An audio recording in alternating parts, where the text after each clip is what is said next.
som do A Mil por Hora com o Rodrigo Mataro. O encontro mais aguardado do que o gol do Everaldo nos acréscimos ontem no Maracanã. Porque aqui estão não só um tricolor, mas dois. Porque ele também é tricolor e pentacampeão da Stock Car.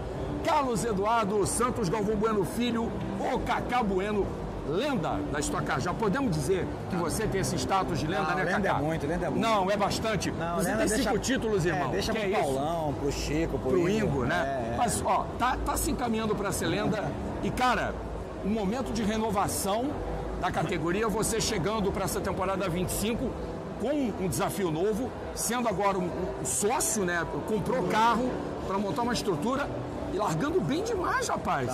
Por uma primeira corrida, dá um ânimo ter tido uma performance boa no treino, Cacá? Dá um ânimo. Vamos lembrar que não é a primeira vez que eu passo por esse processo, né? Sim, sem dúvida, né? Você passou várias vezes por esse processo já, Desculpa. Né? Imagina. Engasgado. Eu estreiei no Ômega, fazendo ponta-taco, câmbio em H,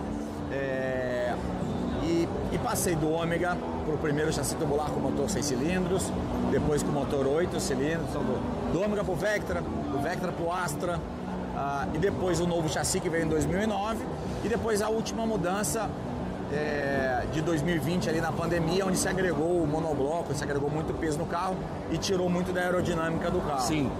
Talvez de todos os modelos... Mentira. O Felipe Massa passando aqui. Talvez de todos os modelos tenha sido o que eu pior me adaptei, o modelo dos últimos 4 anos. Todos os outros, sempre muito bem. Mas sempre que existiu uma mudança na categoria, uma mudança de carro, cara, não sei se é coincidência ou experiência, mas eu sempre acabei indo super bem. Mesmo quando esse carro que eu falei que eu me adaptei, mas a primeira prova, lá em Goiânia, eu fiz a pole position. Então, eu sempre me adaptei muito bem a essa mudança de carro. E eu estava batendo esse papo com uns amigos ontem, lembrando a minha carreira. Eu falei assim, cara, e todo mundo me perguntava muito, por que você corre tanto na Argentina? Por que você vai tanto para fora do país? Eu falo, porque eu gosto de cada vez mais correr em autódromos que eu não conheço, contra adversários que eu não conheço, com carros que eu não conheço e regulamentos que eu desconheço completamente. Isso me faz uma exigência de me adaptar muito rápido e aprender muito com novidades. Sim.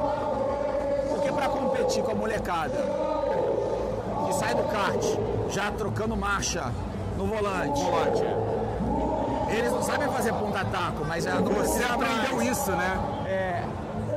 Freando com o pé esquerdo. Até hoje eu freio com o pé direito e quase o grid inteiro freio com o pé esquerdo. Sim. Então, para eu poder me adaptar a essas novas coisas, eu preciso me desafiar a fazer muita coisa nova. Então, sempre que é uma novidade, eu acho que eu não sofro tanto com a adaptação. Eu não sei se é experiência ou coincidência, mas eu não vou botar as duas coisas juntas? Mas eu não vou botar isso no talento. Eu acho que é muito mais ter me forçado a me adaptar rápido às mudanças, e quando vem mudança a gente acaba indo bem. Eu estava próximo ao seu box ontem, acompanhando a classificação, e a equipe toda estava vibrando. Cada passo que você dava, do Q1 para o Q2, do Q2 para o Q3, a gente sentia que estava todo mundo assim, ali torcendo para que desse certo, e deu. Você está largando uma posição que você não estava acostumado nos últimos anos. Mesmo você falou, foi o carro que eu mais mal me adaptei.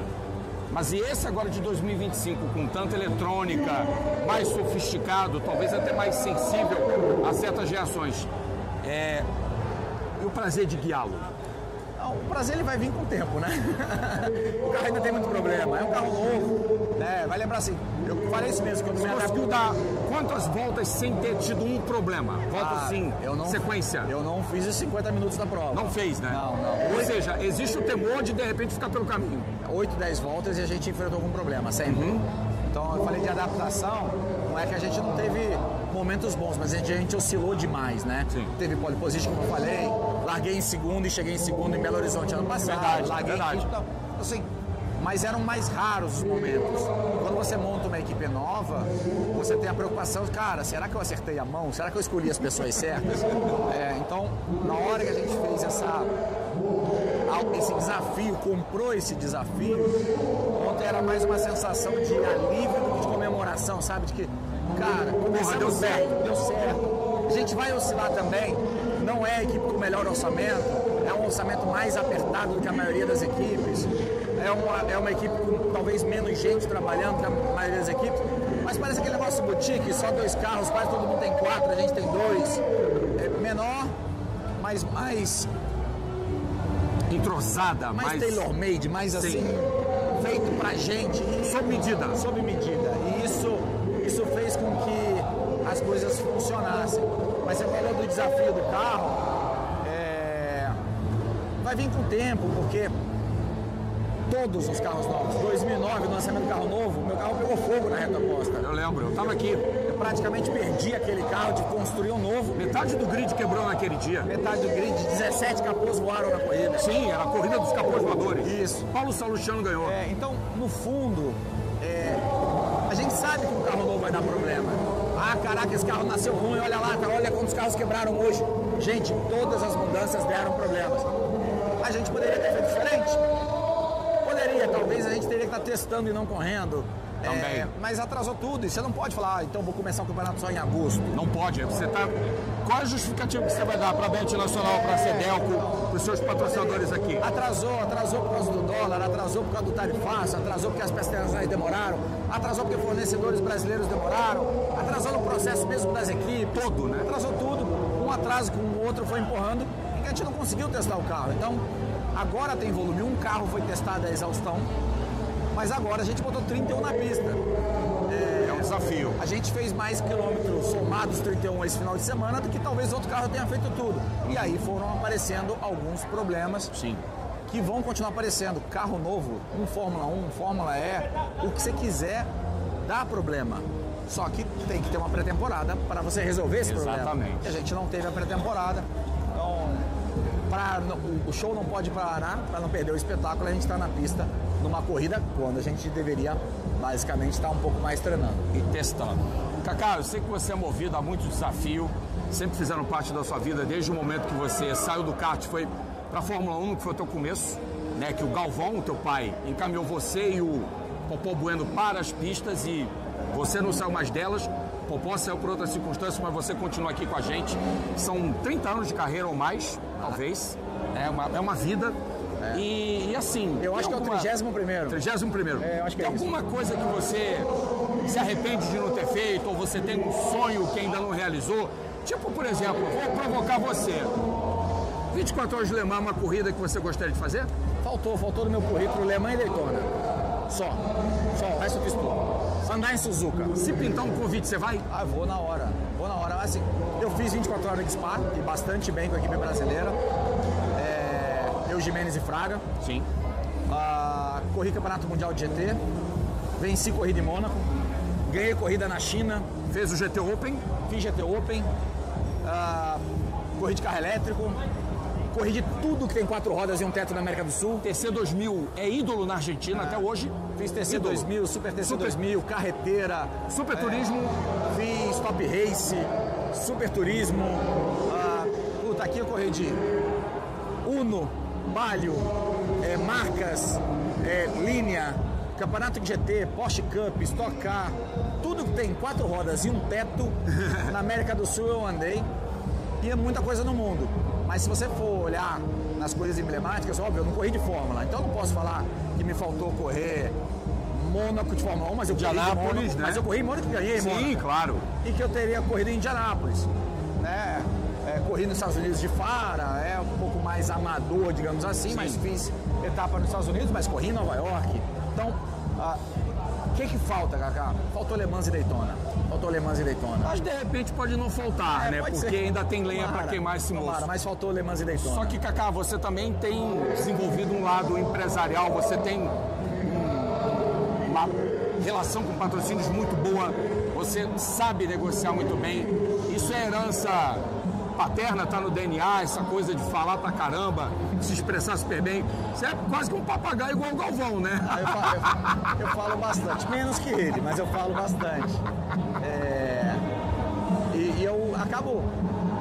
Eu não sei se a facilidade comercial veio dele, porque eu acho que ele não tem muita facilidade comercial. Mas não. Você tem? Eu tenho. E eu gosto, né? Você tem que fazer o que você gosta, e eu gosto. Eu gosto de botar a pastinha embaixo do braço e sair e ser vendedor. Eu acho que a profissão de vendedor, ela não vou falar que é a única, igual o João Adib fala, a única profissão que existe, mas assim, a profissão de vendedor, a gente está o tempo inteiro se vendendo o que a gente faz, comercializando, a gente depende de patrocínios para botar as coisas na E a tua imagem que está ali também, a imagem que está ali, saber como vender e como associar a sua imagem com a imagem do produto, para que seja um só, para que não pareça falso. Então, eu montei uma agência de marketing esportivo há uns 20 anos atrás, eu que toco a minha carreira, eu que toco meus patrocinadores, toquei em determinados momentos de algum, do Felipe Fraga, que puta, anda pra caramba, e tive esse prazer de colaborar no começo da carreira dele, a do meu irmão há muito tempo, as equipes por onde eu passei, eu pude colaborar com isso. Então eu gosto de fazer isso, mas meu pai manja muito da comunicação, eu falo quase igual ele, e eu gosto. Vou te falar aqui, eu adoro fazer comentário de Fórmula 1. Eu sei, eu faço pra Rádio Bandeirantes, faço um programinha ali com o Rico e com o Rodolfo, de pós-Fórmula 1. Eu curto muito. Mas não dá muito dinheiro esse negócio. Imprensa, jornalismo não dá muita grana, não. Muita grana, não. O colégio dos meus filhos está caro. E aí eu preferi abrir uma agência de marketing esportivo, onde lá eu não faço só automobilismo. Lá eu faço futebol, experiências esportivas, camarotes, estádios, eventos. Então a gente acaba usando o esporte como plataforma principal de comunicação, mas para fazer algo que vai além do Kaká Piloto. O Kaká Piloto é uma coisa e o escritório é outra. Bicho, continuando a falar de automobilismo, mudando para a Fórmula 1 rapidinho, antes da gente encerrar, porque você tem a visitação que para fazer, já começou a visitação. É. Verstappen realmente é de outro planeta, Kaká? Eu cedi na Interlagos ano passado. Aquela corrida que ele ganhou aqui, de 17º para a primeira, né? Interlagos ano passado, eu falei, porque eu sempre batia na tecla que eu era mais Hamilton.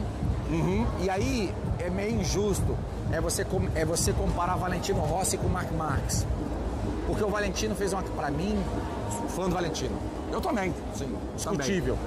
Só que entra o Marc Marquez no auge da carreira dele contra um final de carreira de Valentino. É mais ou menos agora como o Hamilton e Verstappen. Você comparar os dois, você não está comparando o auge dos dois, o auge de um contra o auge do outro. Então a comparação ela não fica tão real e tão justa. Sim. Então eu acho que o Verstappen está no momento mais brilhante dele. Eu precisaria comparar com o momento mais brilhante do Hamilton e não com o momento atual do Hamilton, com uma dificuldade de adaptação na regra nova, com uma dificuldade de adaptação na Ferrari. Então eu acho meio injusto. Mas você olha para trás, tem 7 títulos mundial do outro lado, né? A gente não pode comparar Nico Rosberg com Schumacher. Com Schumacher voltando da aposentadoria e tal, falar, tá vendo, Schumacher não era tudo isso. Não, peraí, cara. Você tá comparando um Schumacher de 42 anos, voltando da aposentadoria com não aquele dos anos 2000 que foi campeão seguido e 7 vezes campeão da categoria. Não com o Nico Rosberg no auge, que logo depois foi campeão do mundo. Então, cara, tem comparações que são meio injustas. Então eu acho que comparar hoje o Verstappen com o Hamilton é meio injusto. Mas eu ponho os dois equilibrados. E eu era bem Hamilton de carteirinha. E agora você tá Verstappen Futebol Clube? Cara, o Verstappen é muito diferente. Ele é muito diferente. O que ele fez nesse último ano, que ele foi campeão sem ter um melhor carro, essa é a grande comprovação de um piloto. Quando o piloto tem o melhor carro, ele tem obrigação de ser campeão. Porque você sempre quer, se você tem o melhor carro, você vai ter os melhores patrocinadores e você vai querer ter o melhor piloto. E o melhor piloto vai querer correr pra você, porque você tem o melhor carro. Então é a junção perfeita e você tem que ir lá e ganhar. Então, o melhor carro com o melhor piloto tem que ganhar.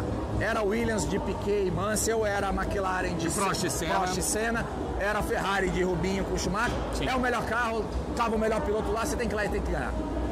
Agora, quando você ganha sem ter o melhor carro, aí faz a pole sem ter o melhor carro como ele fez pro GP de Miami. Aí você fala, cara, é diferente. O bicho é diferenciado. O bicho é diferenciado. E hoje o Verstappen é diferenciado.